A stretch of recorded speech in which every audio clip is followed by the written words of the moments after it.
주님 내가 시련 당할 때에 주의 약속 믿게 하소서.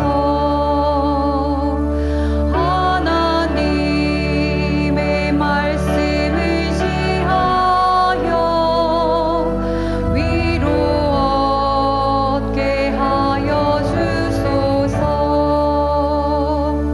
주여 어려운 일 당할 때에 주의 귀한 손길 펴시사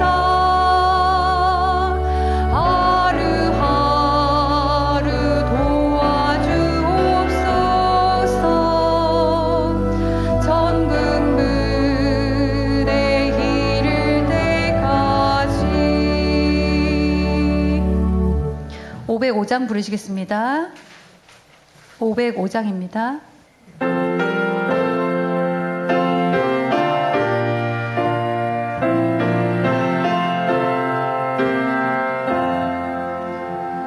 너희가 갈 길 다가도록 예수 인도하시니 내 주 안에 있는 그 길 어찌 의심하리요. 믿음으로 사는 자는 하늘 위로받겠네. 무슨 일을 만나든지 만사 형통하리라. 무슨 일을 만나든지 만사 형통하리라. 나의 갈 길 다가도록 예수 인도하시니 모든 시련 당할 때에 족한 은혜 주시네. 나는 심히 피곤하고 영혼 매우 가라되 나의 앞에 반석에서 샘물 나게 하시네. 나의 앞에 반석에서 샘물 나게 하시네. 나의 갈 길 다가도록 예수 인도하시니 그의 사랑 어찌 큰지 말로 할 수 없도다. 성령 감화 받은 영혼 하늘나라 갈 때에 영영토록 찬송 제목 예수 인도하셨네. 영영토록 찬송 제목 예수 인도하셨네. 502장 부르시겠습니다. 502장 1절만 부르시겠습니다.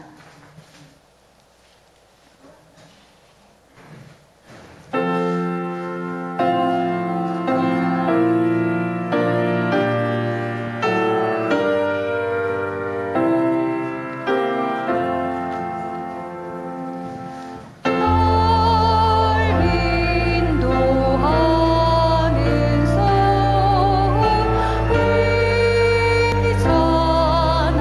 의잖아도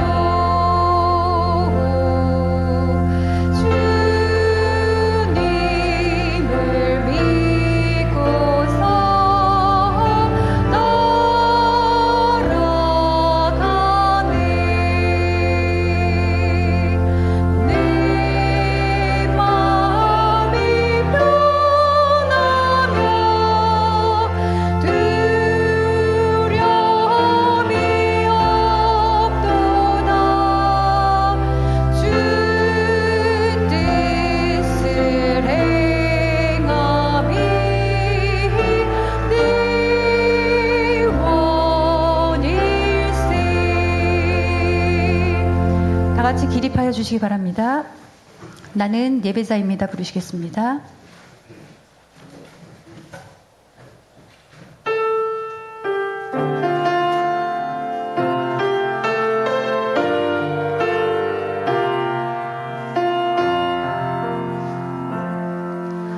나는 하나님을 예배하는 예배자입니다.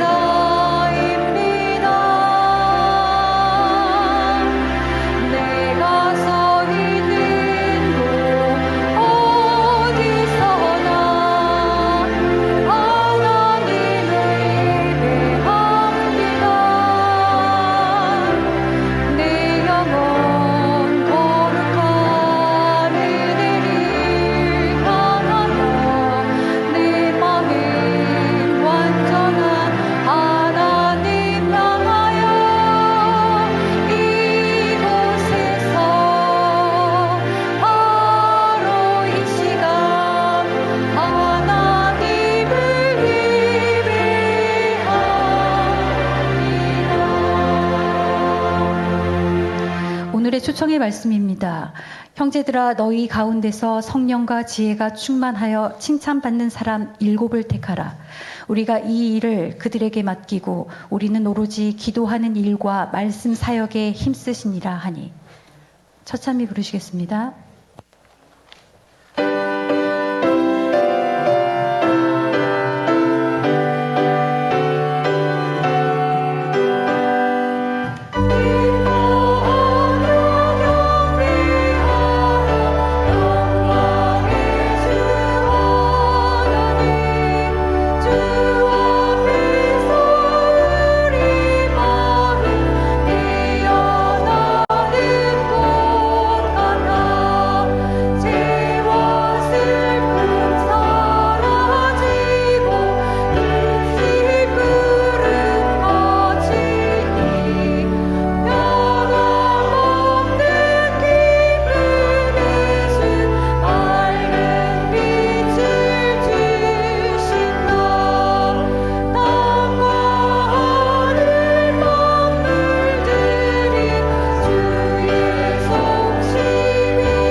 저희들을 사랑하시기를 끝없이 사랑하시는 아버지 하나님, 오늘 이렇게 구별된 시간에 구별된 장소에서 아버지를 만나게 하시니 그 은혜를 참으로 감사드립니다.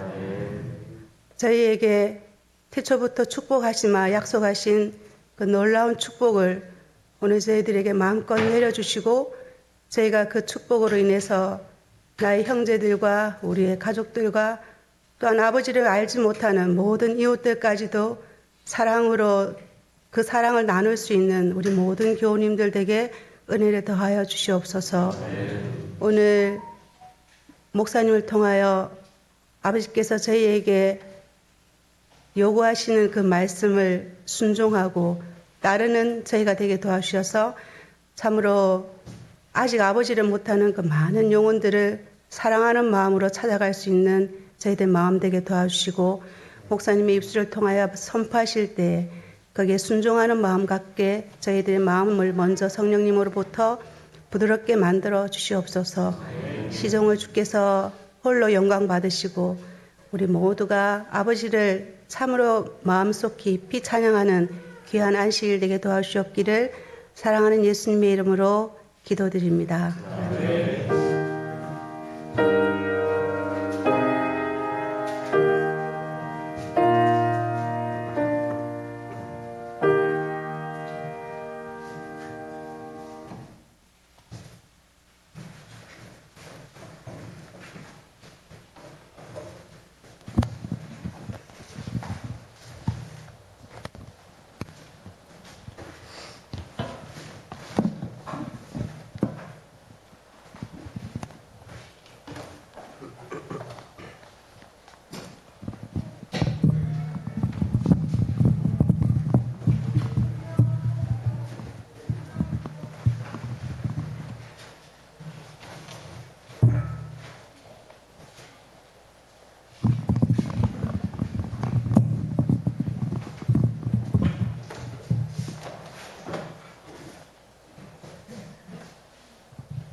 여러분, 생트식의 다이어트 해야겠다는 결심이 또다시 드는 안식일입니다.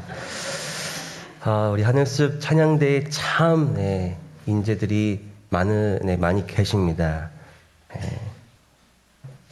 찬양대에 참여하다 신청하시면은 우리 원장님처럼 다 이렇게 찬양을 잘할 수 있으리라 생각됩니다. 여러분, 마음에 감동이 있으셨던 분들은 우리 하늘숲 찬양대에도 주저없이 신청해 주시기를 부탁드리겠습니다. 오늘 저는 이 귀한 안식일 아침에 여러분을 만나 뵐 수 있게 되어서 하나님께 정말 감사드립니다. 또 방송으로도 우리 예배 참여하시는 모든 분들을 진심으로 환영합니다. 오늘 저는 마음의 불을 끄는 법이라는 제목을 갖고 우리 사도행전 6장에 나오는 하나님의 이 말씀을, 그 은혜를 함께 나누고자 합니다. 어제 8일 전 세계를 깜짝 놀라게 했던 일이 일어났습니다. 청교도가 세운 나라인 미국에서 누가 당선된 것입니까? 가톨릭의 이 로마 그 교황이 청교도가 세운 나라인 미국에서 뽑힌 것입니다. 이게 지금까지는 여기 지금 이 뉴스 기사에 보면은 미국은 안 돼라는 게 있었어요. 왜냐면은 초강국에서 교황이 나온다는 것은 이 힘의 균형을 깨트릴 수 있기 때문에 그런 우려로 인해서 지금까지는 초강국에서 교황을 선출하지 않았던 관례가 있었습니다만 어제 드디어 이 관례가 깨진 것입니다. 미국에서 레오 14세 교황이 선출되었습니다. 근데 물론 레오 14세 교황은 트럼프와의 관계가 그리 좋지는 않았던 사람이기 때문에 저희가 우려하는 것처럼 마지막 일요일 시험령 같은 일들이 속히 일어날 것이라고는 예단하기는 어렵겠지만 매우 이례적인 일임에는 틀림이 없는 것입니다. 여러분, 이것은 요한계시록 12장의 예언의 성취가, 그 계시록에 기록된 그 예언의 시간이 곧 머지않아 우리에게 다가오고 있음을 알게 되는 것입니다. 여러분, 우리가 이러한 시대에 살고 있습니다. 이렇게 마지막 시대에 주님께서 한 교회를 세우셨는데 그것이 바로 어디입니까? 제7안식일 예수 재림교회입니다. 여러분, 그러므로 오늘 정말 잘 오셨습니다. 이 시대에 주님께서 우리에게 말씀하시는 그 마지막 기별을 우리가 주의 깊게 듣게 되기를 간절히 바랍니다. 여러분, 영화 300을 아시나요? 영화 300? 네. 남성들의 마음에는 위기 의식을, 여성들의 마음에는 행복을 주는 이 영화 300. 이 영화 300이 이 대사로 유명하죠. 뭡니까? This is Sparta 하면서 그 페르시아 사신을 구덩이로 차버리는 그 장면으로 매우 유명한 영화입니다. 근데 이 영화는 실화입니다. 그렇죠. BC 480년경에 실제 전쟁이었던 테르모필레 전투를 배경으로 만든 영화입니다. 이 전투는 그리스 연합군과 페르시아 군의 전투로서 이 페르시아의 2차 그리스 원정 때의 유명한 전쟁으로 알려져 있습니다. 우리에게 올림픽으로 유명했던 그 마라톤의 시초인 마라톤 전쟁이 마치고 그 전쟁에서 패배한 다리우스 1세의 아들인 크세르크세스가 이번에는 제대로 된 병력을 다 이끌고 그리스 전역을 제패할 원정을 떠납니다. 그리스에 상륙한 크세르크세스의 페르시아 군을 막기 위해 이 스파르타의 왕 레오니다스는 병력을 이끌고 이 테르모필레 계곡에서 결전을 벌이게 됩니다. 상대적 열세에도 불구하고 그리스 연합군은 엄청난 수의 페르시아 군을 막아내는데 성공을 합니다. 전투 첫째 날 그리스 군의 피해는 거의 없다시피 했지만 페르시아 군은 막대한 피해를 입게 되었습니다. 그 다음 전투 둘째 날 그리스 군의 일방적인 학살이 이어졌기 때문에 페르시아 군은 전투를 잠시 중단하게 됩니다. 그런데 그날 밤 에피알테스라는 한 사람이 페르시아의 크세르크세스 왕을 찾아갑니다. 그가 내건 말은 이 테르모필레를 우회할 수 있는, 돌아갈 수 있는 길이 있다는 것이었습니다. 결국 다음날 포위당한 그리스 연합군은 페르시아군에 의해서 전멸당하게 됩니다. 뛰어난 전략과 용맹스러움으로 페르시아군을 막았었던 그리스 연합군이 패배한 원인은 바로 단 한 사람 때문이었습니다. 그는 자신을 인정해주지 않는 스파르타군에 대한 복수심에 눈이 멀어서 그 페르시아군에게 테르모필레의 협곡을 우회할 수 있는 길을, 스파르타군의 뒤를 칠 수 있는 길을 알려준 것입니다. 여러분, 분열은 우리 사회에도 이미 오래전부터 들어와 있지 않습니까? 이념, 그리고 성별, 세대의 갈등과 분열은 점점 그 온도가 식어질 줄을 모르는 것 같습니다. 우리의 가정도 그렇고요. 우리 학교도 그렇고요. 우리의 직장과 우리의 사교적인 모임에서조차 사이가 틀어지고 연결되었던 이들이 분리되어지는, 이 연합이 깨어지는 일들을 우리가 겪곤 하지 않습니까? 여러분, 예수님의 마지막 바람은 바로 이것이었습니다.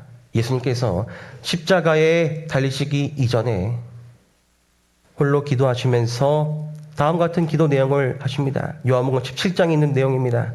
나는 세상에 더 있지 아니하오나 그들은 세상에 있사옵고 나는 아버지께로 가옵나니 거룩하신 아버지여 내게 주신 아버지의 이름으로 그들을 보존하사 우리와 같이 그들도 하나가 되게 하옵소서. 아멘. 이것이 예수님의 마지막 바람이셨습니다. 왜 그분은 사람들의 연합을 원하셨을까요? 성경은요, 선과 악의 이 대쟁투는 한 사람과 한 사람, 어떤 개인과 개인의 싸움에서 그치지 아니하고 하나님의 남은 무리와 용과의 싸움으로 이어질 것을 알려주고 있습니다. 용이 여자에게 분노하여 돌아가서 그 여자의 남은 자손, 곧 하나님의 계명을 지키며 예수의 증거를 가진 자입니까? 아니면 자들입니까? 자들, 복수형입니다. 자들과 더불어 싸우려고 하고 있다는 것이죠. 그렇기 때문에 성경은 이 영적 싸움은 너희 홀로 싸우는 것이 아니요, 성도들이 연합하여 굳게 무장하고 진열을 갖추어서 하나님의 군대로서 뭉쳐 있어야 함을 알려주고 있습니다. 바울이 기록한 바에 의하면 끝으로 너희가 라고 말하고 있어요. 복수입니다. 그리고 우리의 씨름이라고 말하면서 너희가 능히 대적하라고 말하고 있습니다. 왜 이렇게 성경은 자꾸 성도의, 사람들 간의 연합을 강조하고 있을까요? 왜 예수님은 우리가, 이 교회가 하나로 연합하기를 그토록 바라신 것일까요? 정답은 사단은 이 교회가, 우리의 이 모임이 하나로 연합되는 한 자신이 결코 우리를 이길 수 없음을 알기 때문입니다. 그럼 어떻게 우리의 교회가, 우리의 가정이 분열되지 않고 굳건히 연결되어 유지될 수 있을까요? 우리는 이것을 사도행전 6장에서 찾을 수 있습니다. 그때의 제자가 더 많아졌는데 헬라파 유대인들이 자기의 과부들이 매일의 구제에 빠짐으로 히브리파 사람을 원망했다는 기록이 있습니다. 여러분, 우리가 이 초대교회 하면은 완벽했던 교회로 알고 있지 않습니까? 완벽했던 초대교회, 베드로와 요한과 같은 예수님 당시의 사도들이 아직 교회에 남아있던 그 시절에 이적이 벌어지고 있었고 병자들이 실제로 이 교회에서 나음을 받고 있던 그 시절에, 그래서 성도의 수가 날마다 증가하던 그 완벽해 보였던 이 초대교회 안에 드디어 첫 번째 균열이 생긴 것입니다. 이 헬라파 유대인들이 히브리파 유대인들을 원망하기 시작했습니다. 그 이유가 바로 뭐예요? 당시 교회 안에서 일어났던 구제사역, 선교 사역이었습니다. 이때까지만 해도 이 초대교회는요, 아직 이방인들에게는 복음을 전하고 있지 않을 때였습니다. 다시 말하면 밖으로 복음을 전하지 않고 누구에게요? 이 유대인들, 헬라파 유대인들과 히브리파 유대인들은 이 이방인들, 다른 신을 섬기는 사람들이 아니라 유대교회에서 개종한 이들이 바로 헬라파 유대인과 히브리파 유대인들이었습니다. 우리가 이 둘을 좀 구분할 필요가 있어요. 히브리파 유대인들은 태어난 곳이 어디였을까요? 이스라엘 사람들이 살던 지역 팔레스타인 지방이었습니다. 그래서 히브리파 유대인들이에요.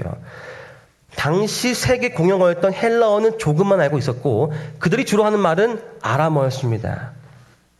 그런데 반대로 이 헬라파 유대인들은 완전 다른 사람들이었어요.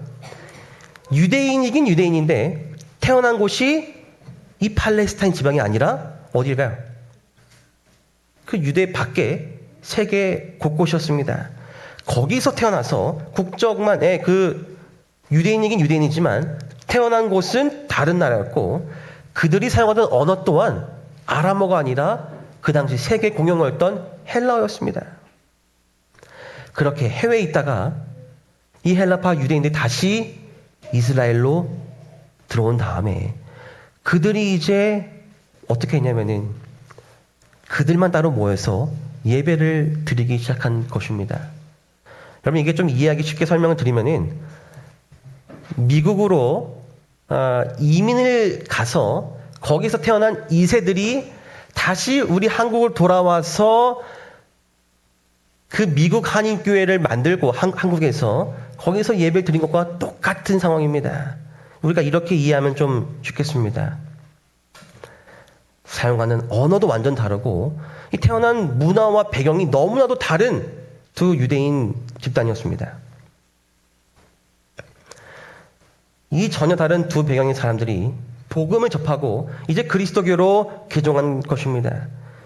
당시 초대교회는 이렇게 유대교에서 그리스도교로 개종하여서 이 먹고 살기 어려운 사람들이 많이 있었습니다. 왜일까요? 유대교에서 그리스도교로 개종을 한 순간 직장에서 쫓겨나고 일자리를 당장 구하기가 어렵기 때문에 교회로는 많은 구제 헌금들이 들어갔습니다. 그리고 그 구제 헌금들을 갖고 누구들을 도와주었을까요? 그 교회 안에 있는 고아와 과부들과 특별히 또 누구들이요? 유대교에서 그리스도교로 개종한 그 초기 정착이 필요한 그들을 위해서 이 구제 헌금들이 선교 사역으로 되었다는 것을 알 수 있는 것입니다. 그런데 이 구제 사역에 있어서 점차 성도의 수가 늘어나자 실수와 문제가 보이기 시작했고 이는 평소에도 사이가 좋지 않았던 이 히브리파 유대인들과 헬라파 유대인들의 사이에 균열을 일으키게 된 것입니다. 여러분 참 야속한 것은요. 이 균열이 생긴 때의 배경입니다. 이때 배경은 바로 이것이에요. 그들이 날마다 성전에 있든지 집에 있든지 예수는 그리스도라 가르치기와 전도하기를 그치지 아니하던 때였습니다. 선교적으로 정말 열성으로 아주 교회 일에 열심히 하던 바로 그때에 누가요? 사단은 그 기회를 놓치지 아니하고 교회의 균열을 불러일으킨 것입니다. 여러분 저희가 이 핸드폰에 미라서 어플이 있죠? 이 미라서 어플에 하늘색 교회를 들어가시면은 이 출석부라는 게 나옵니다. 이 출석부에 보시면은 제가 놀랐습니다. 우리 교회가 지금 초고속 증가 중이라는 표시가 뜹니다. 하늘색 교회가 초고속으로 성도의 수가 늘어나고 성장하고 있음을 알게 됩니다. 여러분 어쩌면 오늘 우리 교회가 직면하고 있는 문제가 이 초대교회가 경험했던 문제와 유사할지도 모르겠습니다. 여러분 사단은 교회가 매우 열심일 때 우리가 매우 열심히 복음을 전파하고 교회가 성장하려고 하고 부흥하려고 할 때마다 분열을 조성하고 그 마음을 각 성도들의 마음 마음마다 집어넣으려고 애를 쓰는 것을 우리가 볼 수 있어요. 왜 그럴까요? 그 이유가 바로 이것입니다. 사도들의 노력으로 개종한 사람들의 마음은 그리스도의 사랑으로 부드러워지고 연합되었다. 이전의 편견에도 불구하고 그들은 모두 서로 조화되었다. 사단은 이 연합이 계속 존재하는 한, 복음 진리가 널리 보급되는 것을 막을 수 없음을 알고 이전의 사고방식들을 이용하여 그것으로 교회 안에 불화의 요소들을 끌어들이고자 하였다.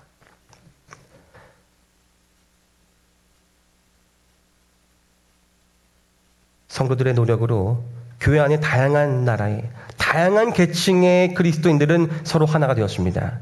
그들은 복음이라는 그리스도라는 이름으로 하나가 되었습니다.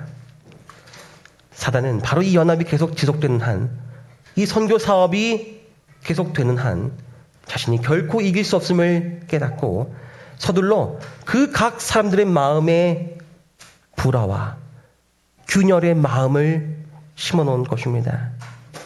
여러분, 이 분열은 우리 삶에 매우 치명적이죠. 가정에서의 분열은 비참한 결과를 만들 수도 있습니다. 친구 관계에서의 단절과 분열도 깊은 상처를 만들 수가 있습니다. 직장도 마찬가지고요. 연인들과의 분열 또한 마찬가지죠. 이게 다 사단이 우리의 삶을 망가뜨리고자 하는 작전이라는 것입니다. 여러분, 우리 교회 안에도 불화가 있을 수 있습니다. 균열이 생길 수 있습니다. 만약 그렇다면 우리가 똑바로 가고 있다고 긍정적인 마음을 먹으시기 바랍니다. 똑바로 가고 있기에 사단이 지금 우리 교회를 막고 있다고 생각하시고 그 희망을 놓지 마시기 간절히 바랍니다. 실망에 빠져 교회의 연합이 무너진다면 그것이야말로 사단이 원하는 결과일 것입니다. 이 초대교회 안에 불었던 그럼 이 분열의 바람은 무엇이었을까요?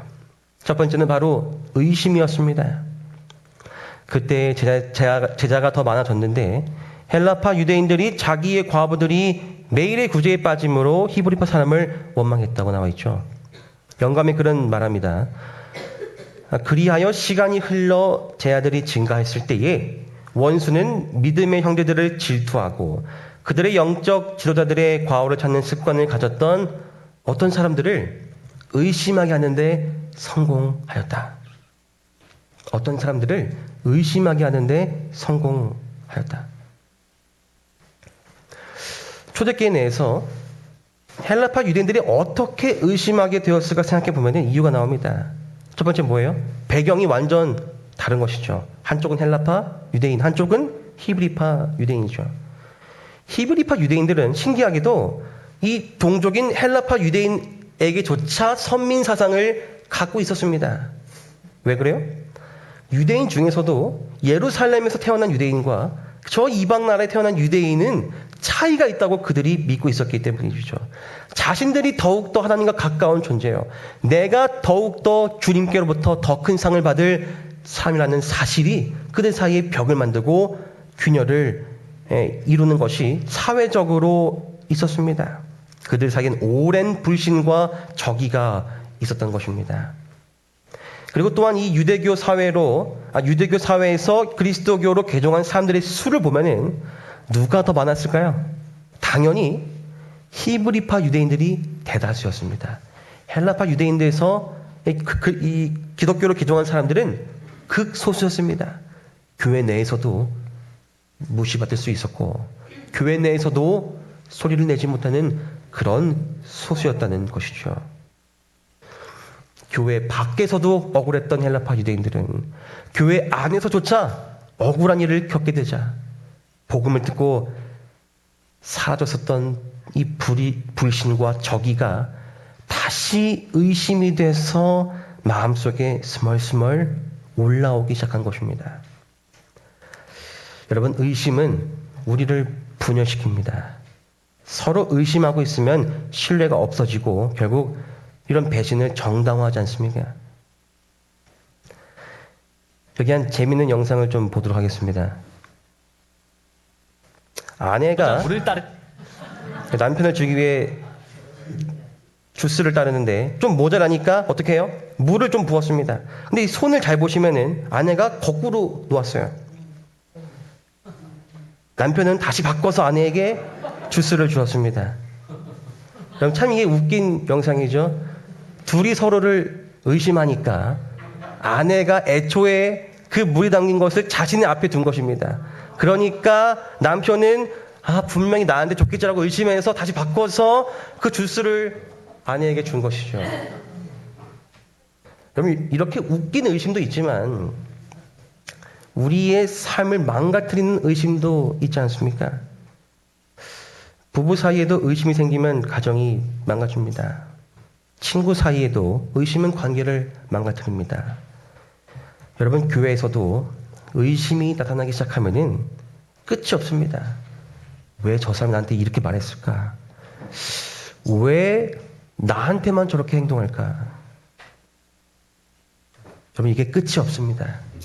그리고 의심스러운 사람과는 같이 뭘 하기조차 싫은 것입니다. 같이 옆에 앉기도 불편한 거예요. 같은 교회 내에 있어도요. 같이 소그룹도 하기 싫고 그냥 뭐든지 다 하기 싫은 거죠. 여러분, 이게 뭡니까? 사단이 교회를, 우리의 연합을 망가뜨리는, 우리의 가정과 우리의 삶을 망가뜨리는 방법입니다. 우리는 분열을 일으키는 의심을 분명히 주의해야 합니다. 두 번째는 바로 원망이었습니다. 이 원망들이 교회 안에 나타나기 시작한 것입니다. 이 원망이라는 단어, 이 공기스모스라는 이 헬라어는요, 불평, 불만이라는 뜻을 가지고 있습니다. 또 어떤 뜻이 있냐면은 여기 나온 것처럼 투덜거리고 밀담하고 속닥거리는 의미를 지니고 있어요. 요즘 말로 하면 뭘까요? 히브리파 사람들을 원망했다가 요즘 말로 하면 뭘까요? 히브리파 사람들을 헬라파 사람들 뒤에서 뒷담화했다. 뒤에서 이야기하고 다녔다. 여러분, 뒷담화 싫어하시죠? 뒷담화 좋아하는 분이 없으시겠죠. 근데 어느 분이 차라리 앞에서 말하는 게 좋다고도 말씀을 하십니다. 저는 차라리 뒤에서 말씀하시는 게 더 좋습니다. 네.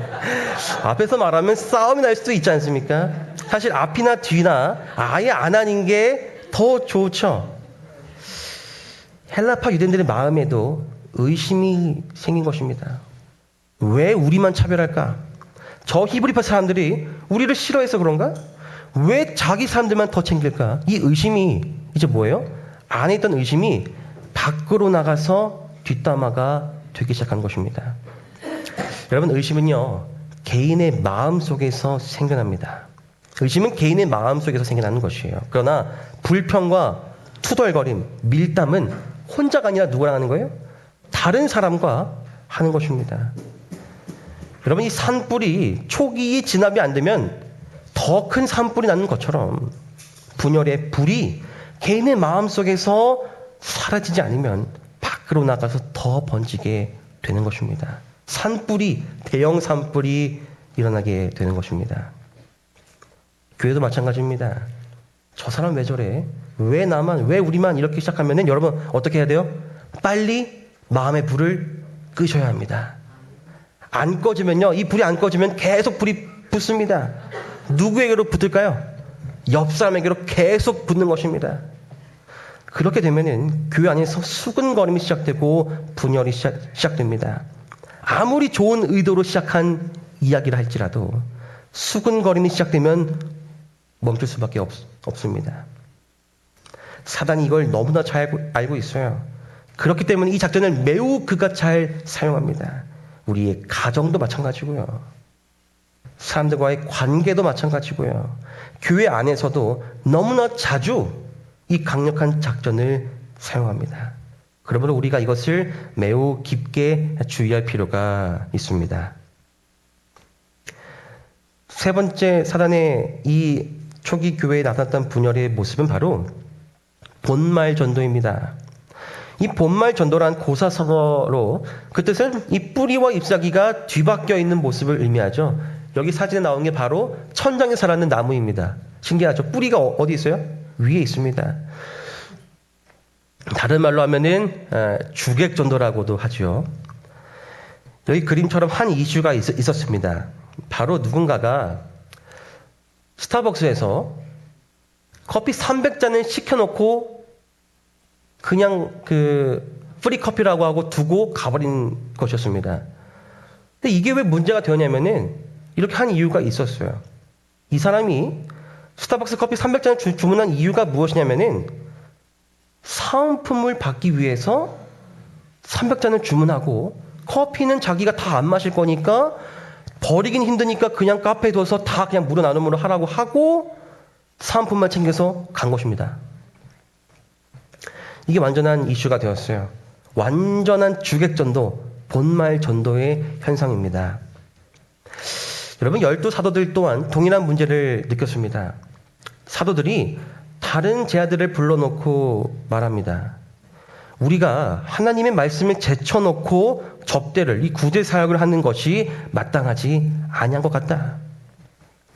당시 사도들은요, 교회 안에 구제하는 사업에서도 주도적인 역할을 하고 있었습니다.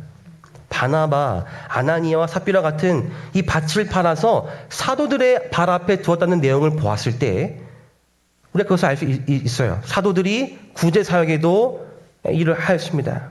그런데 이 교회가 작을 때는 그것이 다 가능했지만 점점 이 교회가 커지자 문제가 생긴 것입니다. 너무 복잡해지고 많아진 것입니다. 그들의 표현에 이르면 그들이 하나님의 말씀을 제쳐놓고, 다시 말하면 복음을 전하고 가르치는 일을 제쳐놓고 무엇에 더 신경이 쏟고 있어요? 구제하는 일과 그 복음, 그 나누는 일에 더 많은 시간과 에너지를 붓고 있다는 것을 그들이 지적합니다. 우선순위가 바뀌어 있음을 발견한 것입니다. 여러분, 사랑에도 권태기가 있다고 하죠. 권태기가 있습니다. 저는 아직 없지만 시간이 지나면 소원해지는 시기가 있다는 것입니다.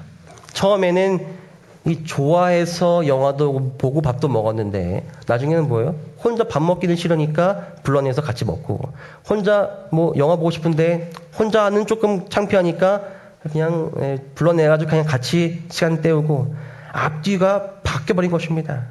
여러분, 가정도 마찬가지일까요? 마찬가지죠. 가족과 행복한 시간을 보내고 내 가족을 즐겁게 해주기 위해서 우리가 뭘 법니까? 돈을 벌고 열심히 일을 하지 않습니까? 그런데 언제부터인가 이 돈을 벌기 위해서 가족과의 행복을 잠시 뒤로 미루고 있지는 않습니까? 그러면 이제 어린 날 때마다 싸우는 것입니다. 가정에 불화가 생기고 균열이 생기는 것이죠. 교회도 마찬가지입니다. 처음에 시작한 그 모임이, 그 성격이 변화할 때도 있습니다. 우선순위가 바뀌게 되면 그 안에서 분명히 분열이 일어나게 되어 있습니다. 여러분, 그렇다면 이 문제들의 해결 방법은 무엇일까요? 의심하고 원망하고 우선순위가 바뀌어 있는 이 상황에서 초대교회는 어떻게 이 문제들을 해결하였을까요? 방법은 이것입니다. 형제들아, 너희 가운데서 성령과 지혜가 충만하여 칭찬받는 사람 7을 택하라. 우리가 이 일을 그들에게 맡기고 우리는 오로지 기도하는 일과 말씀 사역에 힘쓰리라. 이것이 초대교회의 해결 방법이었습니다. 개인들의 마음속에서 그 일어났던 의심의 불들은 이제 성령의 불로 해결하였습니다. 맞불 작전입니다. 의심의 불이 번져서 이 원망과 불평의 수근거림이 나타나는 것은 그들이 하늘로부터 지혜를 구해서 올바른 말과 그릇된 말을 구별할 수 있는 그런 지혜로 해결하였습니다. 그리고 이 목적이 전도된 것은 다시 올바른 우선순위를 세웠던 것입니다. 바로 이것이 오늘 우리 교회가, 우리의 가정이, 그리고 바로 내가 깨달아야 할 마음의 불을 끄는 방법입니다. 첫 번째는 성령으로 의심을 제거하기입니다. 베드로는 그 이방인 고넬료의 집에 들어가서 그에게 복음을 전했습니다. 이는 베드로에게 참으로 받아들이기 어려운 명령이었습니다. 그러나 그는 성령의 인도를 따라 그 이방인 고넬료의 집에 들어가서 복음을 전합니다. 그 이후에 베드로가 이제 예루살렘으로 돌아갔을 때에 사람들이, 다른 유대인들이 베드로를 비난하기 시작했습니다. 베드로, 너 내가 그렇게 안 봤는데, 너 정말 혈통 있는 유대인인 줄 알았는데 너 이방인들과 같이 밥 먹고 그 집에 들어갔다면서 비난하기 시작한 것입니다. 그가 무할례자 이방인과 함께 어울렸다는 것이었습니다. 바로 그때 베드로가 다음과 같은 말을 합니다. 성령이 내게 명하사 아무 의심 말고 가라 하셨다. 성령이 내 마음의 의심을 제거해 주셨다. 내 안에 불타는 의심의 불꽃을 끄는 가장 처음 단계는 하나님께 간구하는 것입니다. 불을 끄는 소화도 초기 단계가 매우 중요한 것처럼 우리의 마음에 불을 끄는 그 첫 번째 단추도 바로 하나님께 도움을 구하는 것입니다. 여러분, 하나님은 우리 마음의 의심을 능히 제거하실 수 있으신 분이십니다. 그리고 또한 그렇게 하시기를 바라시는 분이십니다. 초림 전에는 하나님께서 각 사람의 마음의 의심의 불을 끄셨습니다. 여러분, 아브라함이 자신의 아들을 바치라는 그 명령을 들었을 때, 아니 전에는 분명히 하나님께서 내 아들을 통하여 내 자손이 저 하늘의 별같이 바다의 모래같이 많아지겠다는 약속을 주셨는데도 왜 지금 내 아들을 바치라고 하실까라는 그 의심이 들었을 때 하나님께서는 그 아브라함의 마음의 의심의 불을 직접 끄셨습니다. 예수님께서는 이 땅에 오셨을 때에 직접 사람들의 의심을 제거하셨습니다. 당시 유대인들은 성경에 대해서, 하나님에 대해서, 그리고 이 천국에 대한 잘못된 견해들을 갖고 있었습니다. 그러한 모든 잘못된 견해들과 그 잘못된 견해들의 근본적인 원인인 의심들을 제거하시려 예수님께서 얼마나 많은 노력을 하셨습니까? 하늘의 복음을 가르치시며 병자들을 고쳐주시며 하나님의 사랑을 제대로 알려주셨던 분이 바로 예수님이십니다. 이제 저와 여러분이 살고 있는 이 마지막 시대에는 성령께서 그 일을 행하실 것입니다. 우리의 마음에 불을 끄는 방법은, 우리 마음의 의심들을 없애는 방법은 바로 능력도 있고 그러할 마음도 있으신 성령께 기도하는 것입니다. 성령께 기도하면 그분은 우리 삶에 다음과 같은 열매들을 맺게 도와주십니다. 여러분, 진정한 사랑이 있으면 의심은 사라질 것입니다. 진정한 희락, 기쁨을 얻으면 의심은 사라질 것입니다. 진정한 평안, 인내, 친절, 관대함, 신실함, 부드러움, 그리고 진정한 자기 조절, 자기 절제를 성령을 통하여 얻는다면 우리 마음의 의심의 불들이 꺼지지 않겠습니까? 여러분, 능히 도와주실 수 있는 분께, 그리고 능히 도와주시기를 원하시는 분께 우리의 마음을 맡기게 되기를 간절히 바랍니다. 그러므로 기도하실 때에 제발 다른 사람들 눈치 보지 마시기 바랍니다. 여러분, 이것은 여러분들의 인생입니다. 짧게라도 좋으니까, 단 몇 차라도 좋으니까 주님께 우리 마음의 여러 의심의 불꽃들을 맡기게 되기를 간절히 바랍니다. 이것이 성경이 말하는 유일한 초기 진화의 길입니다. 두 번째는 우리는 지혜를 구해야 합니다. 초대교회는 지혜가 충만한 사람들을 택하였습니다. 그런데 5절을 보시면은 지혜가 뭐로 등장하고 있습니까? 믿음으로 등장하고 있음을 보게 됩니다. 이는 지혜가, 이 앞서 말한 그 지혜가 세상의 일반적인 지혜가 아니라 믿음과 연결되어 있는 그리스도 안에 있는 이 영적인 지혜라는 것을 분명히 알려주는 것입니다. 성경은 이 지혜를 통하여 우리가 유혹하던 이로부터 벗어날 수 있다고 말하고 있습니다. 또한 성경은 이 불만스러운 수근거림을 멈추는 자가 지혜로운 자라고도 말하고 있어요. 자, 그런데 말씀드린 것처럼 이 지혜는 두 가지 종류가 있습니다. 세상, 땅의 지혜가 있고 하늘의 지혜가 있습니다. 이 둘은 서로 다른 지혜예요. 야고보는 이렇게 말합니다. 너희 중에 지혜로운 자들이 있으면 삶으로 그 지혜를 한번 나타내 보이라고 말합니다. 그러면서 두 종류의 지혜를 가진 자들의 삶에 대해서 말하는데, 하늘이 아닌 이 땅의 지혜를 가진 자들의 삶이란 뭐예요? 마음에 독한 시기와 다툼이 있고 의심과 원망의 말만을 함으로 결국 그 삶의 끝은 시기와 다툼이요 혼란과 모든 악한 일뿐임을 말하는 반면에 오직 위로부터 난 지혜는 하늘로부터 난 지혜를 가진 자들은 선하고 평화로우며 자비로워서 이 화평의 열매를 거두는 삶을 산다고 성경은 말하고 있는 것입니다. 야고보는 하늘로부터 우리가 지혜를 받을 때 우리에게 진정한 평안을 마음의 원망의 화제를 끌 힘이 있음을 말하고 있습니다. 여러분 그러므로 우리는 마음의 불을 끌 지혜가 이 땅의 지혜가 아니요 저 하늘의 지혜를 통해 가능하다는 말씀을 믿는 믿음을 가져야 합니다. 우리에게 널리 알려진 이 솔로몬 왕의 재판 이야기는 바로 이 땅의 지혜가 아니라 저 하늘의 지혜를 믿음으로 구한 대표적인 이야기입니다. 땅의 지혜로서는 이 원망을 잠재울 방법이 없어 보였습니다. CCTV도 없는 이 시절에 무슨 수로 어느 한편의 원망도 나오지 않게 재판을 내릴 수가 있었을까요? 어쩌면 자신의 왕권의 모든 것이 달려있는 이 중요한 재판의 순간에 그는 그에게 지혜를 주시겠다고 말씀하신 하나님의 약속을 기억하고 그 약속을 믿음으로 하늘의 지혜를 구하고 살아있는 아이의 부모를 정확하게 찾아주어 모든 원망의 불을 사라지게 하였던 것입니다. 여러분 이제는 우리 가정과 교회 안에서의 원망의 불을 꺼야 합니다. 어떻게 할 수 있을까요? 가정이나 교회에서 이 뒷이야기가 나오고 수근거림이 시작되면은 우리는 가장 먼저 하나님께 지혜를 구해야 합니다. 이것이 올바른 말인가 아닌가를 구별할 수 있는 지혜를 달라고 기도해야 합니다. 그리고 만약 그것이 잘못된 것이면 믿음으로 담대히 멈춰야 합니다. 불만의 불을 나에게서 끌 수 있는 믿음과 지혜를 하나님께 구하는 우리 모두가 되기를 간절히 바랍니다. 여러분 불을 끄는 방법은요 다양할 수가 있어요.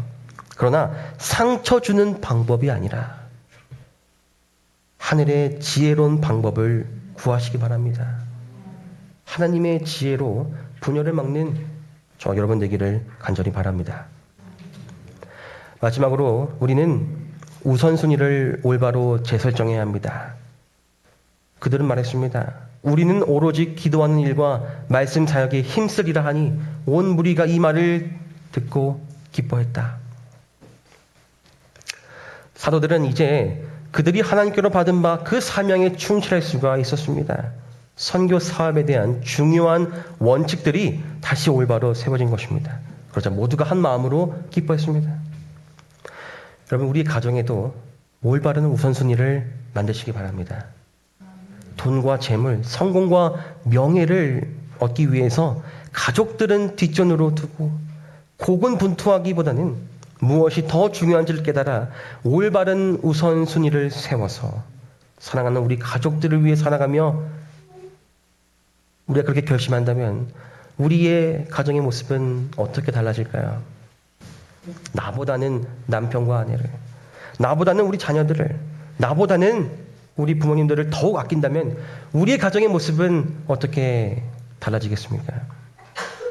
마찬가지로 우리의 친구들과의 모임 관계 속에서도 그리고 교회 안에서도 우리의 우선순위를 재설정한다면 우리의 삶과 교회는 어떻게 달라질까요? 특별히 우리가 두 가지 우선순위를 올바로 세우게 되길 바랍니다. 첫 번째는 우리 모두가 내 삶의 최고의 우선순위를 예수 그리스도로 두기를 간절히 바랍니다. 예수 그리스도를 바라봄으로 한 곳을 바라보게 되어 우리가 하나가 되기를 간절히 바랍니다. 성경은 오늘 나에게 예수의 마음을 가지라고 말하고 있습니다. 이 예수의 마음이란 나 자신을 가장 낮은 곳에 두는 마음입니다. 내가 높임을 받기보다는 나를 낮추고 다른 이들을 섬기는 마음입니다. 왜 이런 마음을 가지라고 할까? 그것은 바로 이 예수의 마음이라 말로 우리의 분열을 막고 우리의 삶에 참된 기쁨을 가져다 줄 수 있는 마음이기 때문에 그렇습니다. 성경은 예수의 마음을 우리 삶의 최우선순위에 둔다면 우리가 마음을 같이 하고 같은 사랑을 갖고 뜻을 합하고 한 마음을 품어 아무 일에든지 다툼이 없고 거짓되게 하지 않고 오직 나보다 남을 먼저 위하며 자기의 일에도 충실할 뿐 아니라 자기의 일에도 내 일에도 충실할 뿐 아니라 뭐예요? 다른 이들의 아픔과 필요까지도 돌아볼 수 있는 기쁨의 삶을 살 수 있다고 말하고 있습니다. 우리 가정이 예수의 마음을 서로가 품는다면 어떤 일이 벌어지겠습니까? 자녀들은 부모님에게 예의를 갖추어 순종하고 부모들은 자녀들에게 예의를 갖추어 돌보지 않겠습니까? 나의 성공보다는 우리 가족의 행복을 위해서 살아가지 않겠습니까? 내 자녀가 서울대에 합격하는 것의 행복도 좋지만 저 하늘 왕국의 시민으로 들어가는 것의 행복도 느끼지 않겠습니까? 우리 가정을 위해서 이 시간부터 내 삶의 우선순위를 예수 그리스도의 마음으로 올바르게 재설정하게 되기를 간절히 바랍니다. 두 번째는 내 삶에 그리고 우리 교회의 최고 우선순위를 선교에 두라는 것입니다. 영감의 글은 우리가 그리스도와 연합할 때에 우리는 영적 싸움에서 능히 승리할 수 있음을 말하고 있습니다. 그리고 동시에 우리가 그리스도로 하나 되어 연합될 때에 우리와 협력하는 하늘의 사자들이 수많은 영혼들의 마음을 준비시키어 그들을 주님께로 인도할 것도 말하고 있습니다. 여러분, 이 약속대로 우리 각 개인이 먼저 예수의 마음을 품어 하나로 연합되기를 간절히 바랍니다. 그리고 그 이후에 우리 교회가 하나로 연합된다면 분명 놀라운 역사가 수많은 영혼들이 주님께로 우리를 통하여 나오게 될 것임을 믿으시기 바랍니다. 바로 이것이 사단이 우리 교회에서 가장 두려워하는 일입니다. 주님께서 말하신 대로 선교를 최우선으로 놓게 되기를 바랍니다. 그것이 나에게 말씀을 전하는 일이면 말씀을 전하는 일로, 구도자를 만나는 일이면 구도자를 만나는 일로, 봉사를 하는 일이면 봉사하는 일로, 각자에게 주어진 은사에 맞게 일하되 선교를 최우선의 가치로 놓게 되시길 바랍니다.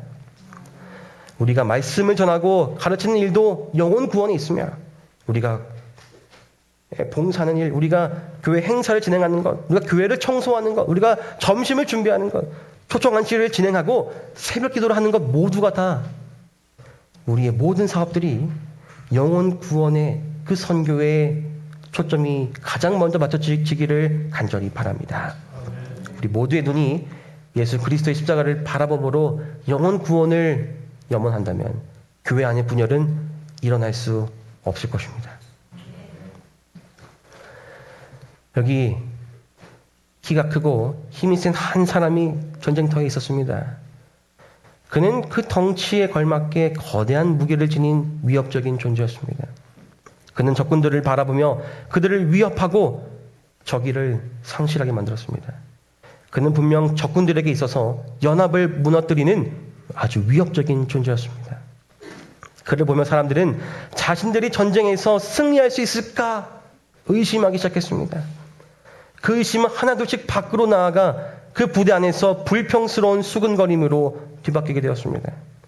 그렇게 그들이 무엇을 위해 조직되었고 무엇을 위해 그 전투에 나와 있는지에 대한 조차 그 목적도 잃어가고 있을 때 바로 그때 한 사람이 등장합니다. 그의 이름은 어린 소년 다윗이었습니다. 그러나 그는 용맹스러운 하나님의 용사였습니다. 우리는 이 이야기의 끝을 잘 알고 있습니다. 골리앗은 패배하였고요. 다윗은 하나님과 함께 승리하였습니다. 그리고 이스라엘은 하나님의 강력한 군대로 연합하여 블레셋을 무찌릅니다. 사랑하는 하늘빛교회 성도 여러분, 하나님은 이 이야기가 그저 어느 한 신화적인 이야기로 우리의 마음에 남아 있기를 원치 않으십니다. 이 놀라운 이야기는 오늘 우리의 삶에서도 충분히 일어날 수 있는 이야기입니다. 이것을 믿는 것이 바로 믿음인 것이죠. 오늘 우리 가정 안에 분열이 있습니까? 오늘 나의 관계 속에 분열이 있으십니까? 오늘 우리 교회 안에 분열이 있습니까? 초대교회가 연합을 막아서는 사단의 계획으로부터 이겨낸 역사를 통하여 동일한 능력을 교회에 부어주실 성령과 예수 그리스도와 하늘아버지께 우리가 기도하며 하나로 연합되어 이 마지막 시대에서 이 하늘색 교회가 하나로 연합하여 영적인 대쟁투를 승리하게 되기를 간절히 바라며 오늘 말씀을 마치겠습니다. 잠시 저희 다 같이 개인 기도를 하도록 하겠습니다. 오늘 이 말씀처럼 우리의 삶에, 지금 내 삶에 어떠한 분열이 있고 의심이 들고 원망이 이미 존재한다면 그 마음의 불들을 끌 수 있도록 하나님께 잠시 개인 기도 하시겠습니다.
다 같이 기립하셔서 찬미가 246장, 하늘숲 주제가 찬미가 246장을 찬양하시겠습니다.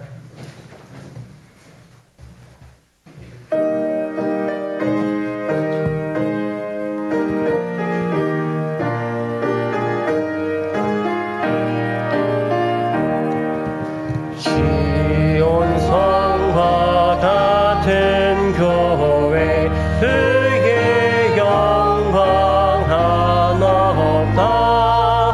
허락하신 말씀대로 주가 친히 세웠네. 반석 위에 세운 교회 흔들 자가 누구뇨. 모든 원수 애워싸고 아무 근심 없도다. 생명샘이 흘러나와 모든 성도 마치니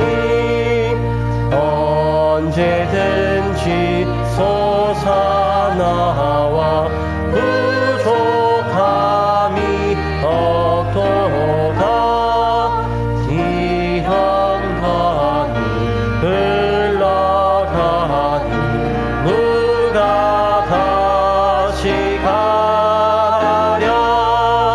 주의 은혜 이와 같이 항상 풍족하도다.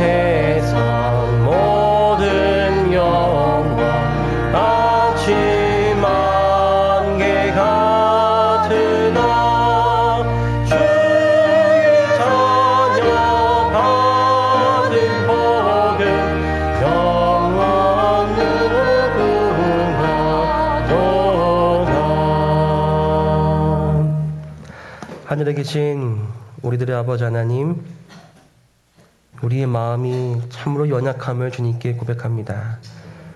여기저기 들려오는 말에 휩쓸리기 쉽고 내 마음이라는 작은 의심들이 번져서 자꾸 주위에 말하고 싶은 원망함이 들 때가 많음을 주님께 고백합니다. 주님 또한 그러나 이 모든 것이 우리의 연합을 무너뜨리고자 하는 사단의 유일한 공격임을 알게 해주심에 감사드립니다. 이제 주님, 우리가 다시 하나로 연합되어 성령을 구하고 하늘의 지혜를 구하고 우선순위를 다시 올바르게 재설정할 수 있도록 인도하여 주시옵소서. 특별히 오늘 우리가 주님께 한 주 동안 감사함으로 인하여 드린 이 헌물 위에 축복하여 주시옵시고 우리의 가정과 우리의 삶에 더욱더 풍성한 복으로 우리가 주님을 위하여 더욱 헌신할 수 있도록 인도하여 주시옵소서. 우리 구주 예수 그리스도의 이름으로 간절히 기도드립니다. 아멘.